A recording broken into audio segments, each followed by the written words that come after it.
అలనాటి సినీ తార సావిత్రి గారు తన నటనాభినయంతో చాలా మందిని ఆకట్టుకున్నారు. ఆమె చక్కగా డైలాగ్ చెప్పేవారు. నటనకు తగ్గ వాయిస్ కారణంగా స్క్రీన్ పై ఆమె నటిస్తుంటే ఎంతో చూడముచ్చటగా అనిపించేది. ఇక పాటల విషయంలోనూ ఆమెకు బాగా సూట్ అయ్యేలాగా పి లీల గారు ప్లేబ్యాక్ సాంగ్స్ పాడేవారు. తొలి రోజుల్లో నటించిన మాయాబజార్, పెళ్లి చేసి చూడు, మిస్సమ్మ వంటి అన్ని సినిమాల్లోనూ ఆమెకు గాత్రదానం చేశారు.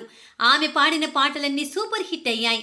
అందుకే తనకు పి లీల గారినే పాటలు పాడాలని సావిత్రి గారు డిమాండ్ చేసేవారు. కొన్ని సంవత్సరాల తర్వాత సావిత్రి గారికి పి సుశీల గారి పాటలు పాడటం స్టార్ట్ చేశారు. లీల గారి తర్వాత మళ్ళీ సావిత్రి గారికి కరెక్ట్ గా సూట్ అయ్యే గాత్రం సుశీల గారిదే అయ్యింది. సావిత్రి గారు నటించిన ఎన్నో సినిమాల్లో సుశీల గారు పాటలు పాడారు.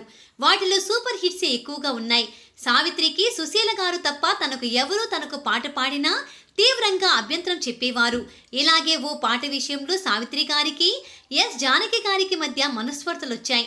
దాంతో సావిత్రి గారికి పాట పాడేదే లేదని జానకి గారు కుండబద్దలు కొట్టినట్టు చెప్పింది. అంతేకాదు సావిత్రి గారిని 2 నెలల పాటు జానకి గారు బాగా ఏడిపించింది. అసలేం జరిగిందో తెలుసుకుంటే ఒకోనొక సమయంలో జానకి గారు పడితాండ పత్తిని అనే తమిళ సినిమాలోని ఒక సాంగ్ పాడారు. అదొక మంచి మెలోడియస్ సాంగ్. రికార్డింగ్ అయిపోయాక ఆ సినిమాలో నటిస్తున్న సావిత్రి గారు ఆ పాట విని బాగా డిసప్పాయింట్ అయ్యారట. తనకు సుశీల పాడితేనే సినిమాలో చేస్తా అని మొండిగా పట్టుబట్టింది. దాంతో సినిమా టీం చేసేదేమీ లేక జానకి గారి పాటను పక్కన పడేశారు. సుశీల గారితో అదే పాటను పాడించారు. ఈ విషయం జానకి గారు తీవ్ర మనస్తాపానికి గురయ్యారు. ఆ బాధలో సావిత్రి గారికి ఇకపై పాటలు పాడకూడదని బలంగా డిసైడ్ అయ్యారు. దీని తర్వాత సావిత్రి గారికి మరో 3 సినిమాల్లో పాడే అవకాశం జానకి గారి వద్దకు వచ్చింది. అయితే వాటిని ఆమె సింపుల్ గా రిజెక్ట్ చేశారు. కొద్ది రోజులకి అంటే 1962లో జెమినీ గణేశన్, సావిత్రి హీరోయిన్లుగా కొంచెమన్ సలంకై సినిమా తెరకెక్కింది. ఈ మూవీని మురిపించే మూవీలో టైటిల్తో తెలుగులోకి డబ్ చేయగా అందులోని పాటలు కూడా తెలుగు సింగర్స్ తో పాడించాల్సి వచ్చింది. ఓ పాట సంగీత ప్రధానంగా సాగుతోంది. సావిత్రి గారికి ఎప్పుడు ప్లేబ్యాక్ గా పాడే లీల గారు ఆ పాట తాను పాడనని చెప్పారు. దాంతో సావిత్రి గారు ఎంతో కుమిలిపోయారు. అప్పట్లో ఆ పాటకు ఒక్క జానకి గారు మాత్రమే న్యాయం చేయగలరని దర్శకుడు ఎస్ఎం సుబ్బయ్య నాయుడు బలంగా నమ్మారు.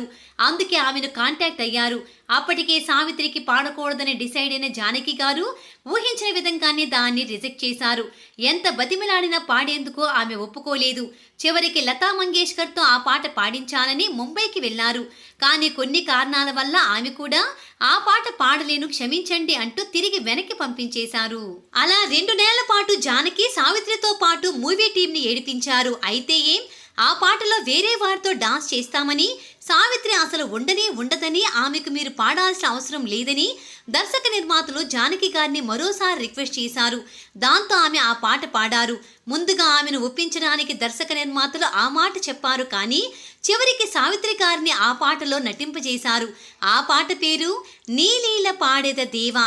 నాదస్వరంతో పోటీ పడుతూ జానకి గారు ఈ సాంగ్ పాడారు. అప్పట్లో ఇది చాలా పెద్ద హిట్ అయ్యింది.